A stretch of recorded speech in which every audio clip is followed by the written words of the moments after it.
it.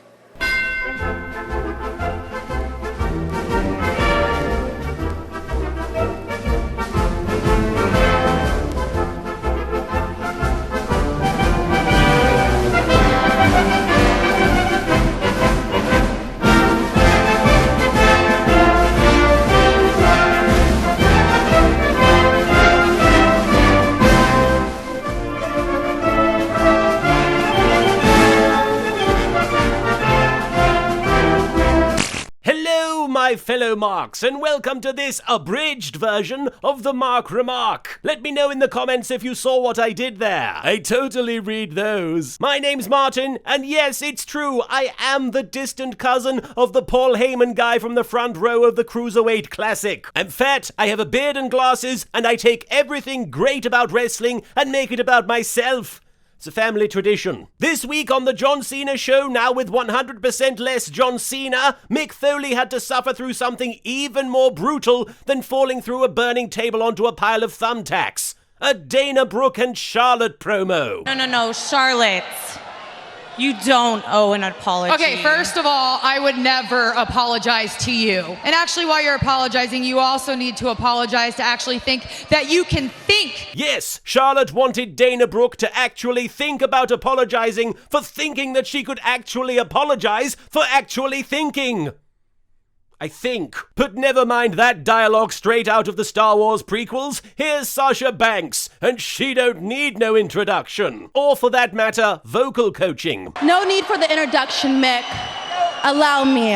The Bros Sasha Banks comes right out and challenges Charlotte to a women's title match at Clash of Champions, and even threatens to throw down right now. Good on you, Sasha. You're one of the strongest, most independent women in the WWE.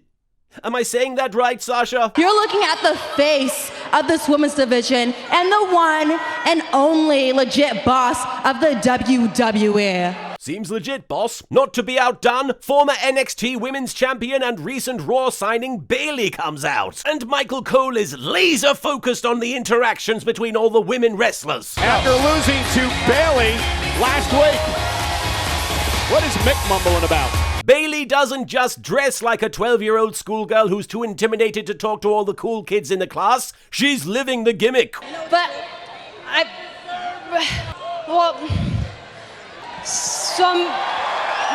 so maybe if the person who deserves a title shot is me. And if that seemed confusing, just wait till you hear Sasha's attempt at continuity. You and I go way back. All the way to NXT. Saying you and Bayley go way back is rather like saying Germany and Poland go way back. It's true. It's not in the way you're suggesting. Sasha and Bayley both claim to have earned title shots at the Women's Championship, but Charlotte thinks otherwise. Sasha really doesn't think that Miss Fangirl belongs in this ring. More like WWE Camp. WWE Camp is one of my favorite exclusive WWE Network series. It's right up there with A Long Ride, JBL with Legends, and TXN. Dana makes the deadly mistake of having character development, and then Mick Foley thinks that actually thinking that Dana Brooke, Sasha Banks, and Bayley should actually think about actually having a #1 contendership match for the women's title here tonight is a good thought. Actually. And then Mick promotes the Raw exclusive pay-per-view called Charlotte will defend her title at Clash of the Champions in 2 weeks. That's right, Clash of Champions 2 weeks. During the #1 contendership match, Michael Cole displays his veteran commentary skills of being able to call the action while simultaneously ignoring everything that is happening. Charlotte, let me ask you a question. If you had a preference, if you could choose one of these three women to compete with at Clash of Champions, who would it be and why? And here's Bayley again, cover on Dana Brooke. Sasha. Hook of the leg and a kick out. Dana Brooke. So Charlotte, who would you like to see win this match? Sasha. The Shining Stars want R-Truth to come to Puerto Rico. Those sick fucks. I mean, where do they get off? Why aren't they behind bars at this very moment? I am seething with hatred because of all the inviting to Puerto Rico that is going on right now. Gosh, they make me quite miffed. Those inviting fuckers. I don't like them. Speaking of pure evil, Bo Dallas takes a page out of the Ascension's playbook and resorts to one of the most intimidating, cruelest tactics known to man. Rhyming. Lending help has gotta go. There's nothing left for me to show.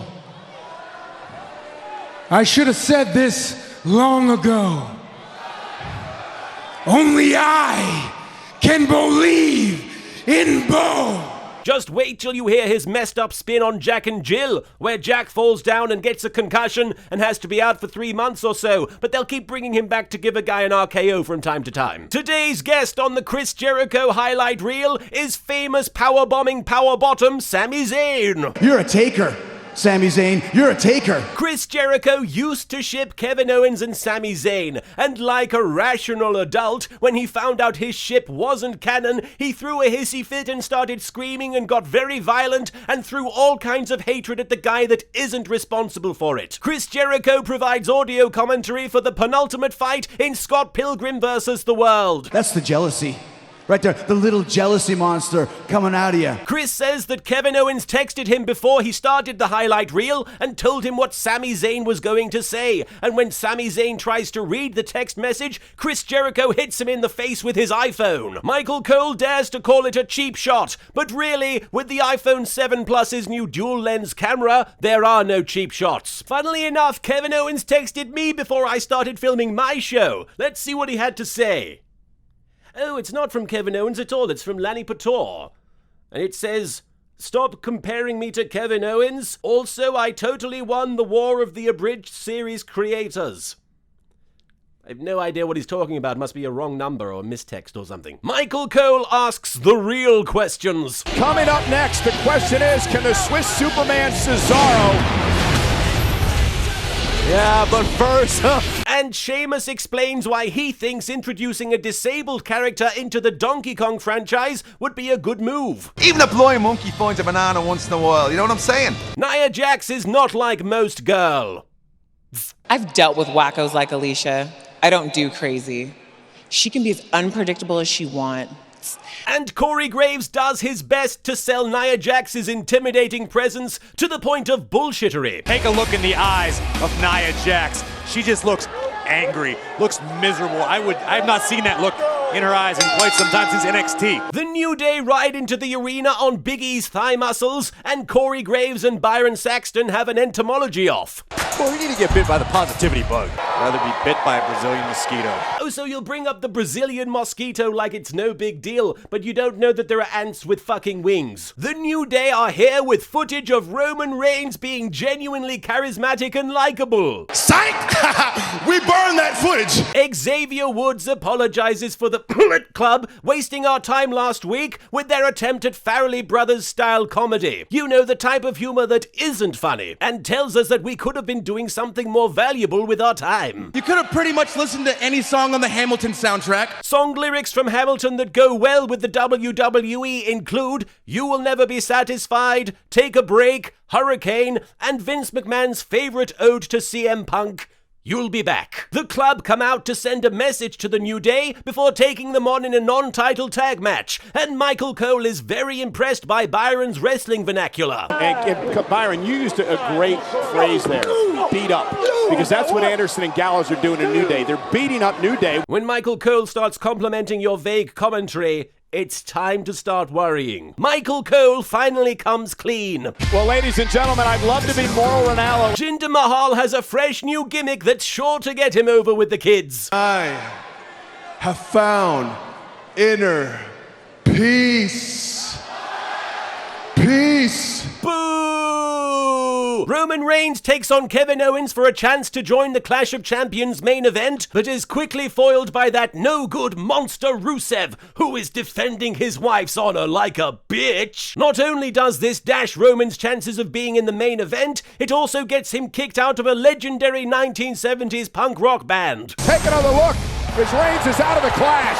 And the show ends with Roman Reigns being put into the accolade by that bastard Rusev. And so the fans start to damn Rusev's name by chanting it over and over again, presumably so that people will get bored of it and stop caring about it. Yes, whipping over to SmackDown, the Philomena AJ Styles is fresh off of his WWE World title win, and David Otunga is fresh out of things to say. It was an awesome match. I kind of just wanted to see what would happen. Ah yes, I kinda just wanted to see what would happen. Right up there with any given classic Gorilla Monsoon commentary, such as at WrestleMania during Hulk vs. Andre, where Gorilla was heard to say, let's just chill out and watch these guys do stuff. Bo Dallas isn't the only one who knows that the quickest way to being an uber heel is to rhyme like your Dr. Seuss on a tight deadline. I am the face that runs the place.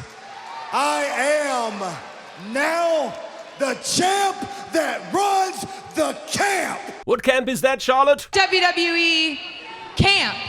Dropping some dope rhymes is all it takes to summon the Dark Overlord John Cena, who comes out to challenge AJ Styles for his world title. And believe me, you don't have to tell AJ Styles twice. You have something that belongs to me, and I've finally decided that I would like it back.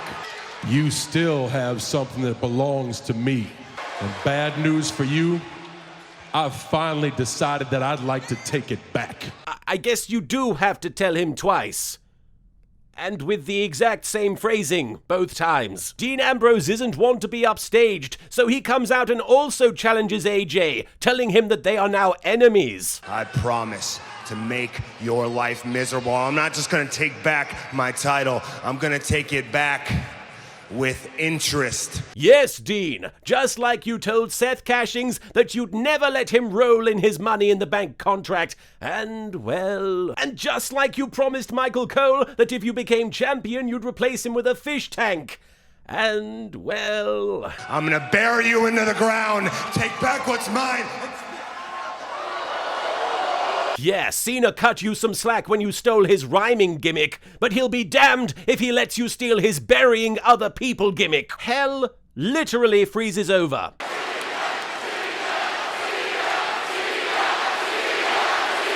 Shane McMahon comes out and makes the main event at No Mercy a triple threat match between the face that runs the place, the champ that runs the camp, and the gerbil who likes to get verbal. The Miz flaunts one of the cheap plastic props that they used in his most recent straight-to-DVD movie. Speaking of straight-to-DVD movies, Dolph Ziggler wants another shot at the Miz's Intercontinental title. No gimmicks. No valets, no girlfriends, no wives, no Maurice, no pneumonia, no stunt doubles, no excuses! Whoa, hang on.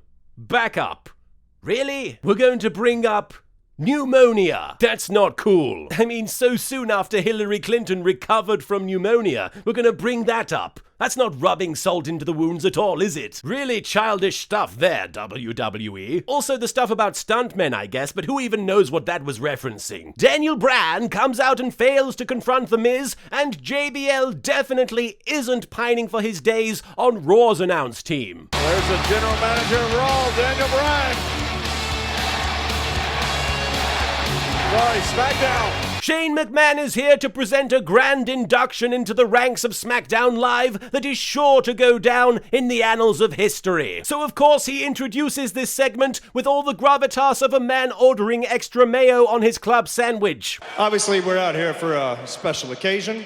Heath Slater and Rhino are the first ever SmackDown Tag Team Champions, and while some of you may poo-poo it and say they should have given the titles to a team that is likely to stick around for, I don't know, longer than a month, let me reassure you that this is not an afterthought. I mean, if you need proof that this isn't just a thrown-together tag team for the sakes of this storyline, well then just listen to Heath Slater's entrance music. I'm just one man! Okay, maybe not the best evidence, but trust me, it'll pick up. JBL summarizes the 1966 hit from the Monkees, I'm a Believer. I've never cared for fairy tales. I always thought they were bogus, but this one has come true. Heath Slater officially signs with the SmackDown Live roster, and the WWE reinforces the idea that this tag team title reign is not just a flash-in-the-pan flavor of the month thing, and is totally legit by putting on what is sure to be a 5-star classic.